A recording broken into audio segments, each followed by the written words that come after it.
Warahmatullahi wabarakatuh. Waalaikumsalam warahmatullahi wabarakatuh. Pertama-tama saya ucapkan terima kasih kepada Ibu dan Bapak yang telah menyempatkan waktunya pada hari ini dalam acara menyebarkan pemahaman dan penerapan pengalaman budaya positif. Seperti yang Ibu Bapak ketahui, mungkin sebelumnya Ibu dan Bapak juga sudah membaca atau pernah mengenal yang namanya budaya positif ya. Dalam budaya positif ini tentunya kita selaku guru pasti itu setiap hari akan menerapkan sikap budaya positif. Nah, kira-kira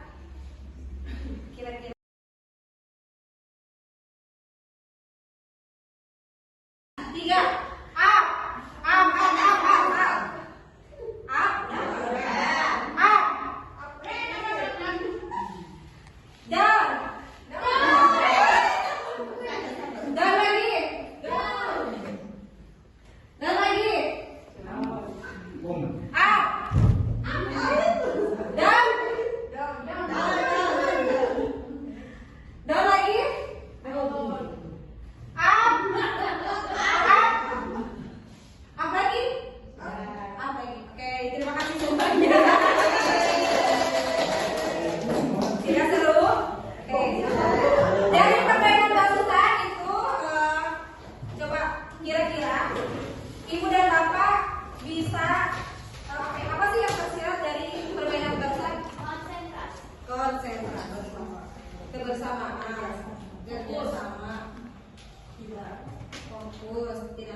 tidak dibubarkan pada satu tangan.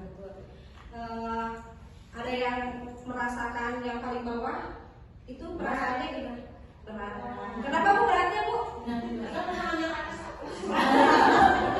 Itu yang di atas kenapa merasa berat?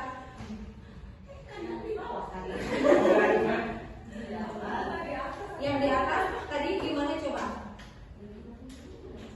Gimana?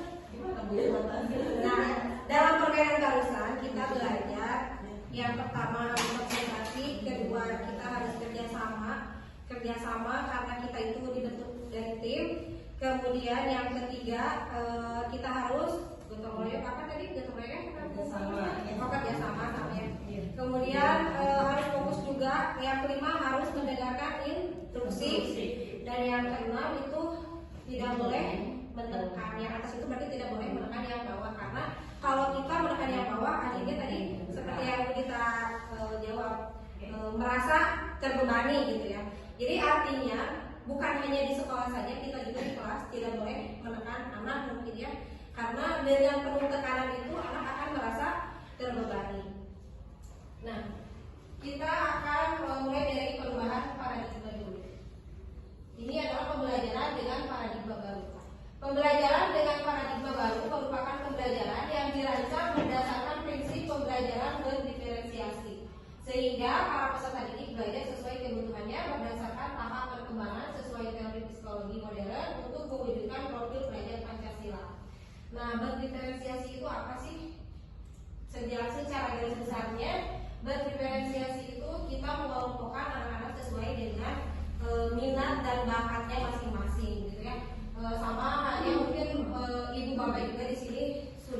ada yang menerapkan.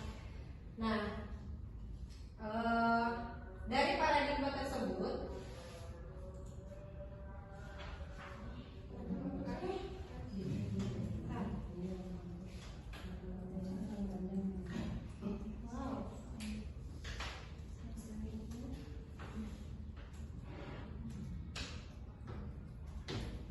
nah di sini kita akan belajar tentang yang namanya kontrol diri. Kontrol diri.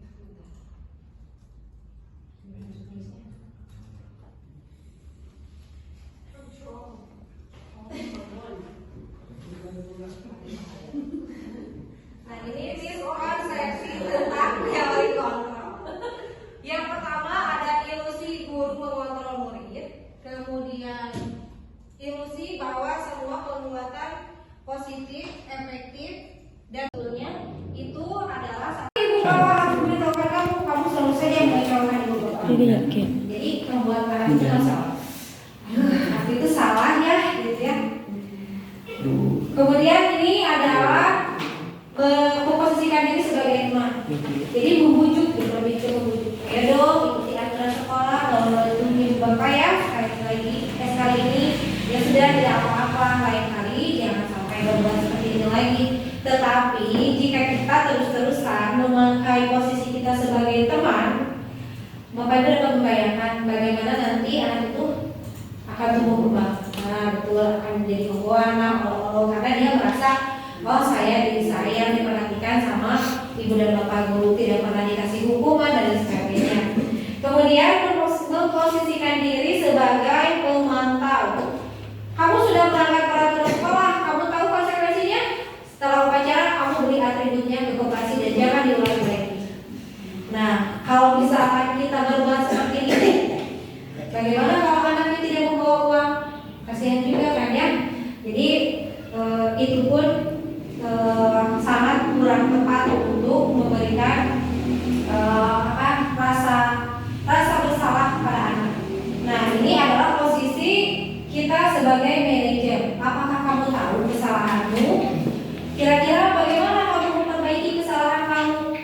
Nah, jadi kita meminta anak dia memaparkan apa kesalahannya, kemudian kira-kira bagaimana cara memperbaiki kesalahan tersebut. Jadi dia yang membuat kesalahan, dia yang menemukan solusinya sendiri. Jadi dalam segitiga diskusi ini, yaitu kita tidak boleh memposisikan diri sebagai orang yang pemarah, orang yang kesal, orang yang dendam, tetapi kita harus bersikap netral dan bisa mengontrol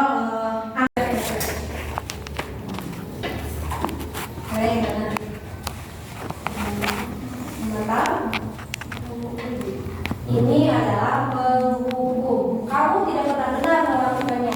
Berarti seolah anak itu tidak pernah melakukan kebenaran sekalipun gitu ya.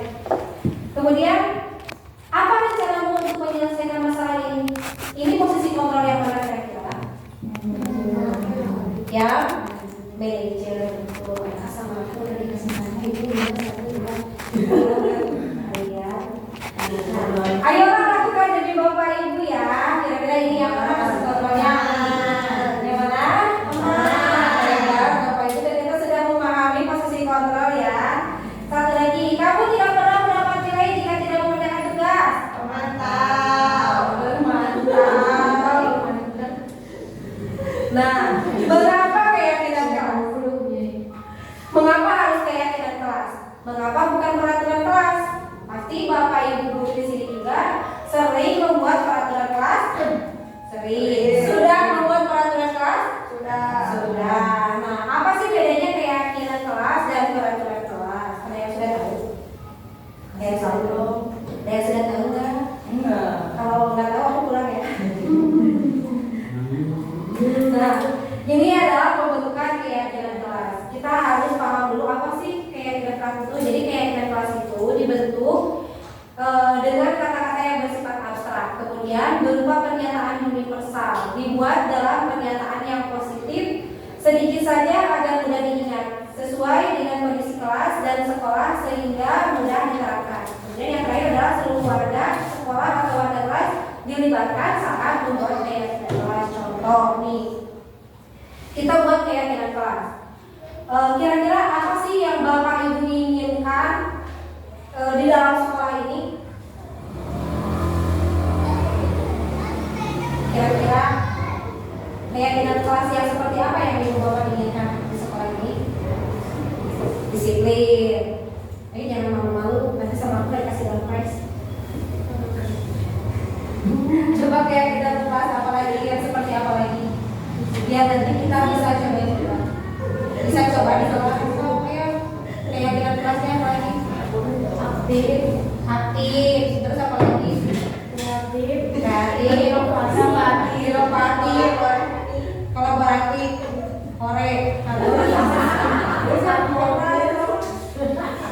Jadi keyakinan kelas di sini kita menanyakan anak-anak dulu, anak-anak itu mau kelas yang seperti apa yang mereka inginkan. Contoh, Bu, aku itu ingin di kelas itu nyaman. Aku ingin di kelas itu tidak berisik, misalkan. Aku ingin misalkan di kelas itu tidak ada yang keluar masuk, misalkan gitu ya. Banyak ya kata-kata universalnya. Nah, balik lagi ke segitiga restitusinya, ya kayak di video ya. Itu lihat dong. Oh, terima kasih. Segitiga restitusi. Yaitu suatu proses dialog yang dijalankan oleh guru agar dapat menghasilkan murid yang mandiri dan bertanggung jawab. Nah, dari tujuan segitiga restitusi ini, tujuannya yang pertama menstabilkan identitas, kemudian memvalidasi tindakan yang salah, dan yang terakhir adalah menanyakan keyakinan. Dari keyakinan yang tadi kita bisa menerapkan segitiga restitusi ini, karena sebelum kita misalkan melakukan melihat ada kasus-kasus di kelas, tetapi kita itu sebelumnya sudah melakukan dulu membuat keyakinan kelas. Jadi bukan peraturan kelas. Kalau kita membuat peraturan kelas, berarti kita jatuhnya ke posisi kontrol yang mana? Sebagai penghukum ya. Nah, karena di sini kita akan menjadi guru yang memposisikan diri sebagai manajer.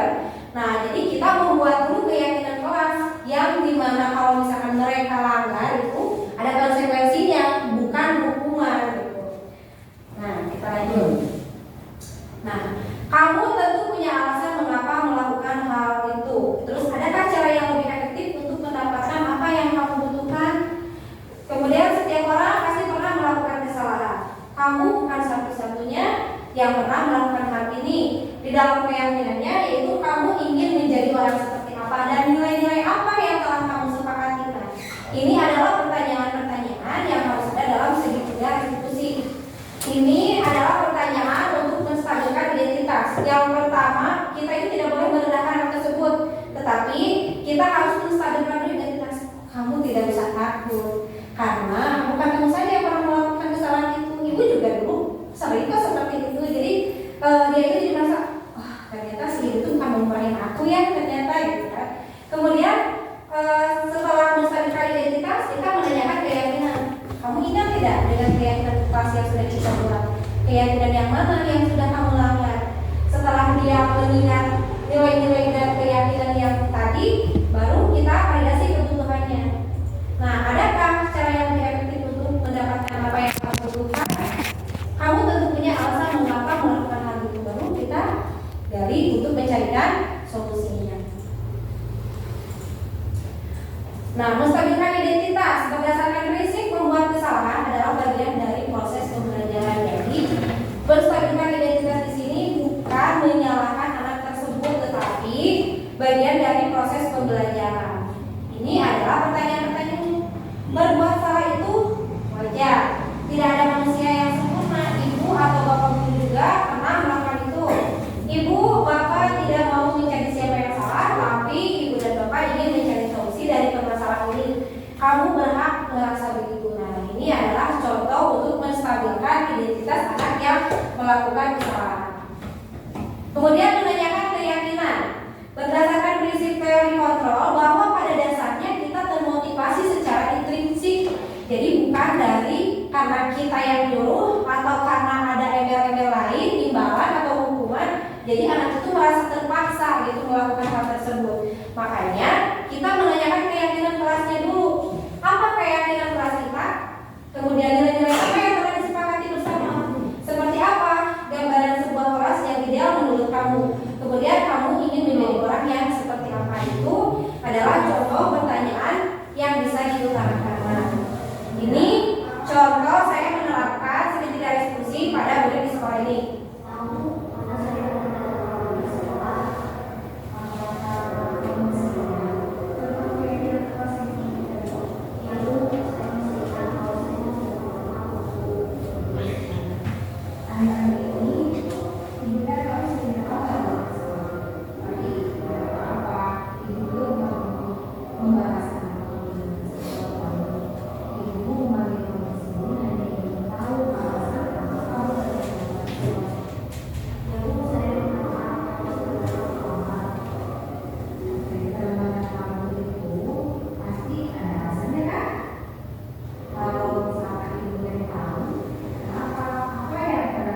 satunya adalah anak tersebut sering datang terlambat selama seminggu kemarin itu. Nah kemudian saya memanggil anak tersebut. Jadi kita itu menerapkan segitiga restitusi ini tidak boleh dihadap orang lain, tapi kita harus memanggil dulu si anak tersebut untuk menghadap kepada kita secara tatap muka ya berdua. Jadi tidak boleh ada orang lain. Kenapa tidak boleh ada orang lain? Karena kita menjaga mental anak agar tidak merasa tidak mau gitu ya, agar dia itu merasa oh sangat dihargai. Ternyata ketika saya punya masalah, saya itu ditanya baik-baik oleh ibu. Ibu guru itu bukan seperti macan yang saya bayangkan mungkin seperti itu ya ibu bapak. Nah mungkin pemaparan saya itu hanya sampai segitiga restitusi ini. Tujuan dari diseminasi ini bukan hanya bukan untuk menggurui atau saya mengajarkan bapak ibu. Tentunya bapak ibu guru di sini juga sering menerapkan apa yang sudah tadi saya paparkan dari pembelajaran budaya positif tadi. Tentunya di sekolah kita juga banyak hal-hal yang sudah diimplementasikan.